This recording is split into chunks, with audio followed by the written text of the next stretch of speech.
welcome back to my channel. I'm going to be doing a Divine Masculine reading. I know that I haven't done one in a few days, so I was doing the channeled messages for the astrology readings. I believe today I will try to hit up Aries and Gemini for those. So be on the lookout if you're an Aries or Gemini or you're cross-watching for them for those ones, okay? I just want to kind of clear the air. I'm in my new space.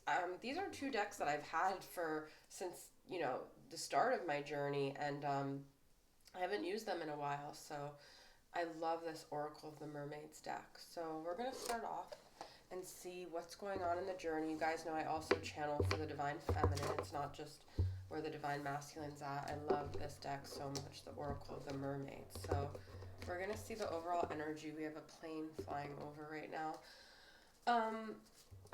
I've been having really weird dreams. I actually wanted to share one of my dreams, but I'm going to get into the reading first. They've been kind of escalating, actually, these dreams. Very strange dreams. Also been seeing a lot of 444, a lot of sevens. A lot of themes that I wanted to talk about, but I'm going to get into the reading first and see where the Divine Masculine's at, okay? So these cards don't want to spread. All right. What is the energies of the Divine Masculine right now? I'm going to pull 3 here, okay? And then I'm going to remove these cards. Let's see the overall energies here for the Divine Masculine. I've got experiments, manipulation of nature, forcing change, cruelty in the pursuit of knowledge, arrogance. This is so weird, guys, because this was part of my dream, okay? So I will get into it. It's about the masculine still sort of manipulating things to look a certain way, also manipulating the karmic situation to kind of accept the breadcrumbs so they don't have to still emotionally show up and commit, okay? So that was what my dream was about. It was about the feminine was, so me, I don't really think about my masculine much on the 3D. I don't really think about my masculine on the 5D either, but I believe this was a collective dream. Now, basically what was happening was a lot of my dreams, I'm in a place that's very foreign, that's very uncomfortable, where I'm surrounded by people that aren't supporting me, that feel very unfamiliar, that feel scary, that feel like I'm like a fish out of water. And I just realized I didn't put this on. In my dream, this isn't on, and it's not going on. In my dream, I was in a situation like that, okay? I'm going to just put that light on. And the masculine, I was seeing my masculine was in a situation where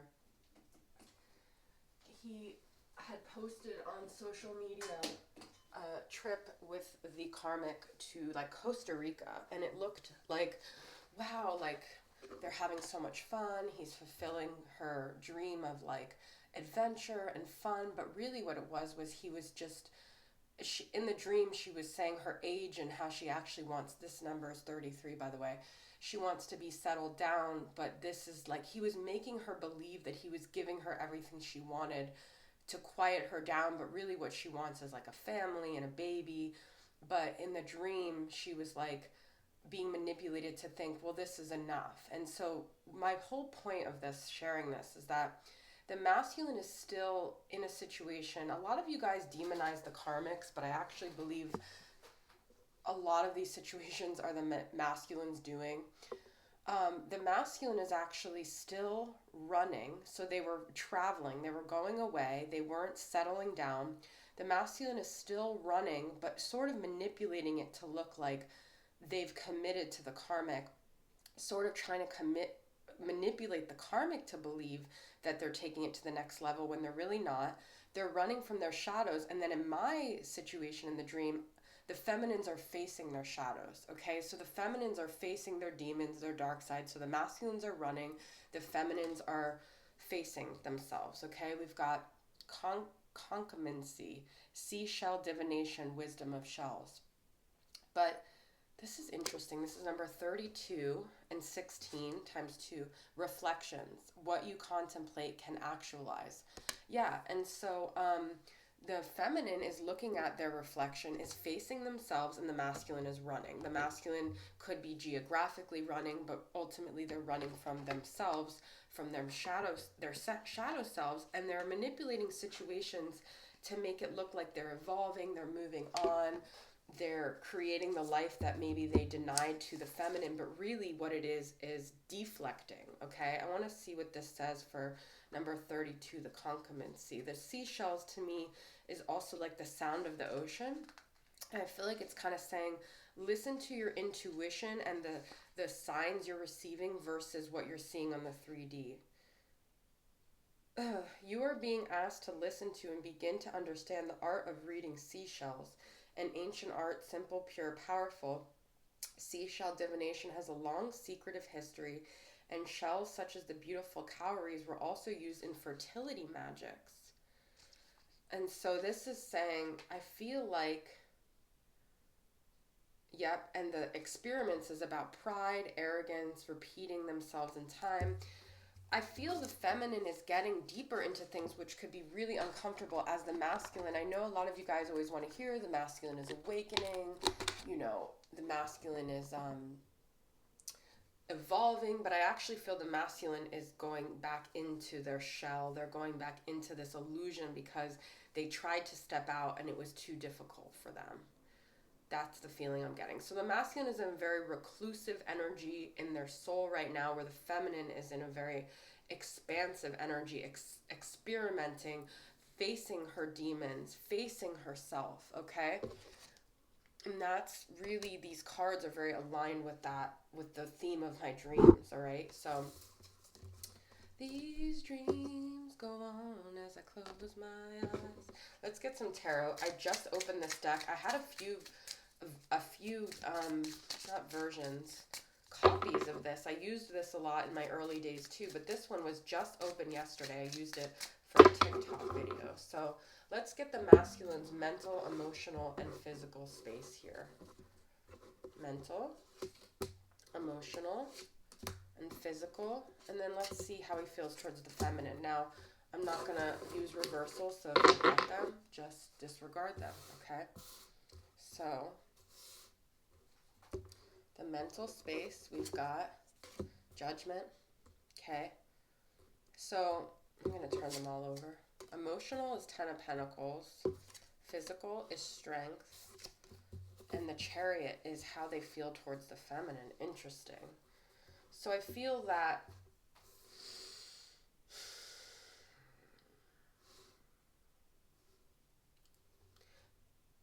their strength is being very tested right now. The strength of their soul, the strength of their spirit. Things are happening, but they're at this fork in the road, which I actually meant to bring in another deck here, the Wisdom of the Oracle. But they're at this fork in the road where do they take this? We're all at this fork in the road in society right now. Do we take the path less traveled? Do we follow our heart? Do we follow our soul's divination? Or do we just kind of live in the 3D of what was expected of us? Or try to sustain that illusion, although the world is cracking wide open and many of us won't have a choice. It's going to come down to our resolve, our strength. And I don't know if the masculines, I want to say, I don't know if A, they have it in them, or B, they feel like they have it in them. Okay, we've got Cancer energy here, we've got Leo energy here, which that could be something significant about those summer months, like summer loving, have me a blast. July and August, or you guys could be a Leo or a Cancer dealing with this. But what I'm saying is that the masculine is at a fork in the road. This is from Mystic Moon. Yeah, like, see, this is a decision that they have to make, okay? They're really at a fork in the road, and they feel a lot of pressure about this decision that they have to make. Determines a lot in their life. And it's about following their calling or just going to what other people want them to do. We've got King of Swords, Gemini, Libra, Aquarius here. That's like using rationale. And then we've got Three of Pentacles, collaboration. A lot of it is like, well, what will society think of me? Can I go against the grain? Do I work with other energies? Do I collaborate or do I go my own? You can go your own way. they don't know if they could go their own way. That's the problem here, okay? So, that's what's going on. Is I feel the masculine feels like they're lacking courage, they're lacking resolve, they're lacking the ability to go their own way, okay? I'm going to pull from my Moody Moon messages, masculine. See what are their moods. Now, we had emotional space was 10 of Pentacles. So, emotionally, they're looking for stability. They're looking for acceptance. They're looking to do things in a very traditional way, I feel like. Okay. Angry and abandoned. Wow. Okay, so they could feel like these are emotions that are coming up that maybe they've projected on the feminine, but they're not really about the feminine. They're about their childhood wounds, and this is what's coming up that I feel like they don't know if they can resolve this anger that comes from their childhood wounds of being abandoned, left behind, hurt, and triggered. Okay, so those are the emotions that they're dealing with. I'm going to use this Art of the Star Stream. I haven't used this in so long. I love this deck though. Art Through the Star Stream Oracle. This is from Cheryl Yambert Rose. Is that who it's from? Alright. Okay. So what are some of the messages coming up here? Extreme times require deep reflection, you guys. This is the second reflection card. It's not, and then we've got the cat here and the wolf here, which is like the lion, the strength card. Do they have the strength to look at themselves? Do they have the strength to face themselves? Wow. We already had the reflection card, okay? And we are in extreme times here. Remove the mask of your everyday persona. That's what this whole reading is about. And so it's not just about the twin flame journey. It's about all of us in the collective right now. Do we have the courage to face ourselves? And it's like kind of when you start to do that, everything kind of unravels. And if you've built your identity around what other people think, you know, it could be really scary because then you have to start all over. You have to find out who you are behind this mask. And maybe the masculines feel like they don't even know who they are, okay? Let's get one more. This is on the bottom of the deck. Don't be the victim, okay?